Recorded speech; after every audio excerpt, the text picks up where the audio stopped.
So, Relics of the Past has been nerfed a couple of days ago, and in this video we will talk about whether or not this nerf was in fact necessary, as well as talk about some pros and cons about the system itself, and the way it worked before they nerfed it. For those of you who are unaware, Relics of the Past is a system where you can craft a relic, and infuse crafted gear with that relic to increase the item level of the crafted item. For example, you can craft linen pants which are intentionally made for level 5 characters, infuse it with a relic, and scale it up to become a level 50 item.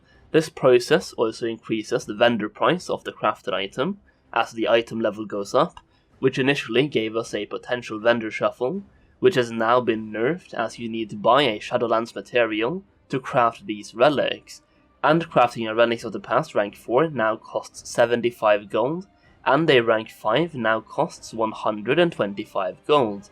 You can get them at cheaper prices by using a reputation discount, which would reduce the cost to 60 gold for rank 4 and 100 gold for rank 5, which basically eliminates the vendor shuffle possibility, and it pretty much destroys the whole system, or at least reduces the realistic use of the system by 99%. If this nerf does not get reversed, then Relics of the Past basically serves as a form of catch-up gear that basically no one will use, because you can still craft, for example, linen pants, infuse it with a relic to scale it up to level 50, and then equip it at level 50. But who would ever do that when you get the most gear you need while leveling? So basically the system is dead unless Blizzard reverts some of their changes, and towards the end of this video I'm going to talk about what I think they should do instead of what they did to keep the system relevant, because I think the idea behind Relics of the Past is absolutely brilliant. And with that said, let's just have a chat about the positive things about the Relics of the Past, or the idea behind it pre-nerf. Relics of the Past will help increase the actual value of old world materials, as long as Relics of the Past is kept somewhat relevant.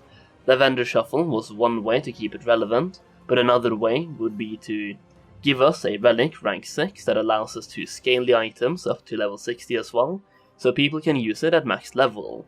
Having the value of old materials is absolutely fantastic for Blizzard on a fundamental business level, as it will increase the amount of gold people get while leveling their characters, and people feel like they're being efficient from the second they start playing the game, and they will acquire a decent amount of gold while leveling, which gives them a smoother leveling experience, and a smoother leveling experience will bring in new players to the game.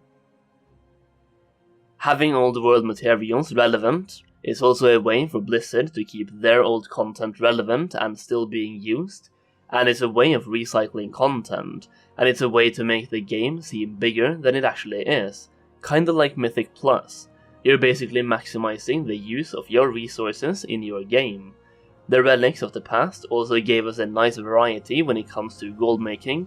Tons of new gold farms came up, and with the nerf to raw vendor gold farms, this was a way to keep at least some of those farms relevant as well. The system could have been a way to allow people to retain relevant raw gold gains from old content, rewarding people for actually using their professions with an alternative method.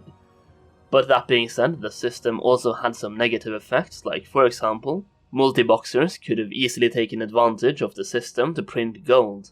Basically, if you as a single player can make 5,000 gold per hour from the vendor shuffle, a multiboxer that manages 40 accounts could make 200,000 gold per hour from doing the exact same thing. Sure, that multiboxer would have to pay for 40 accounts, but basically look at it like this. If you're a gold farmer and you're trying to play for free, you're trying to farm enough gold for 1 WoW token per month, and then anything after that point is pure profit. At 5,000 gold per hour, that would take you 40 hours, if the token price is 200k, so after 40 hours you are making profit. A multiboxer could also do this for 40 hours and then make enough gold for all of his accounts to buy a WoW token, and then anything past that point is pure profit, and that multiboxer is making profit 40 times faster than you are. That being said, multiboxing is an issue in itself, and they are already making heaps of gold from farming things like herbalism and mining, and pure mob farming as well, but I feel like it needs to be said. Some of the Relics of the Past vendor shuffles were just way too strong. Like the Monk Staff disenchant into essences and craft into one's shuffle was way too strong, and regular Relics of the Past vendor shuffles would give you anywhere between 10 and 25k gold per hour in raw vendor value. That being said, they could have simply nerfed this to smaller values, while still keeping the system relevant, which we'll talk about soon. Any way of printing gold into the game will have an impact on the economy itself, but that being said, time is also money, and if Relics of the Past only gave, let's say, 4,000 gold per hour, then a lot less people would actually do it, but the materials would still be somewhat relevant. And I guess another reason Blizzard wants as few vendor shuffles as possible is so they can sell more WoW tokens, but that is a conspiracy theory I don't think I should talk too much about. So what could Blizzard do to fix the system instead of completely destroying it like they did? Well, it's fairly simple. You have two factors here, the time it takes to craft the relics, and the vendor value. Basically, time and reward. You can tweak those two factors to make it less effective.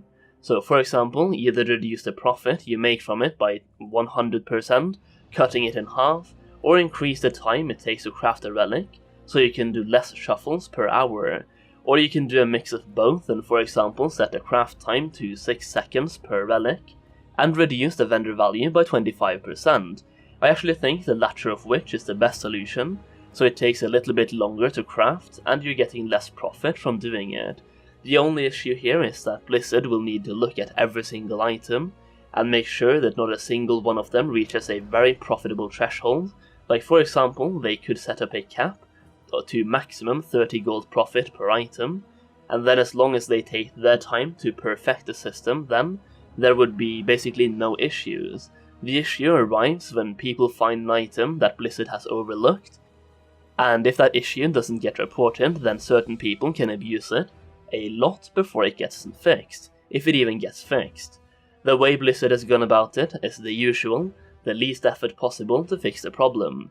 Basically, they could have done nothing and released the relics in its current state, which would have been very bad for the economy, or they could completely destroy it, which is what they ended up with doing. Of course, there is a third possibility, which is what I just mentioned, tweak the numbers and really try to balance the system, but this requires Blizzard to actually put time and resources into doing that, and with Shadowlands I think they have their hands full. That being said, Blizzard is a huge company that can definitely afford hiring more people, so if they really wanted to fix the Relics of the Past system, then they could easily do that. And if I'm being honest, I really think they should, as the Relics of the Past is a great addition to the game, as long as they can tune it correctly, and I think a lot of people agree. Especially on the forums, people seem to be quite passionate about this system, and quite angry at Blizzard for deciding to pretty much shut it down before it could ever truly come into play. I will leave a link to Comlit's forum post on the subject in the description of the video, so you can check that out and give it a read if you want more insights on the subject. So, what do I think? I think Blizzard should revert to their insane nerf and replace it with a smaller nerf. Relics of the Past did need a nerf, but it did not deserve being completely destroyed. It could easily be replaced with a nerf that reduces the vendor value by something like 25%, and increasing the craft time of the relics to, for example, 6 seconds per relic, would really reduce the amount of shuffles you would be able to do, and I really think that is enough of a nerf to the system, while still allowing all the expansion materials and professions to stay relevant. And that is pretty much it for this video. I just wanted to share my thoughts on the subject in the hopes that Blizzard might change their mind on Relics of the Past and revert their changes, and replace them with something less dramatic. If you did enjoy the video, make sure you give it a like, and subscribe if you're new. Thank you so much for watching this video, and click on one of the two videos on the screen right now, and I'll see you over there.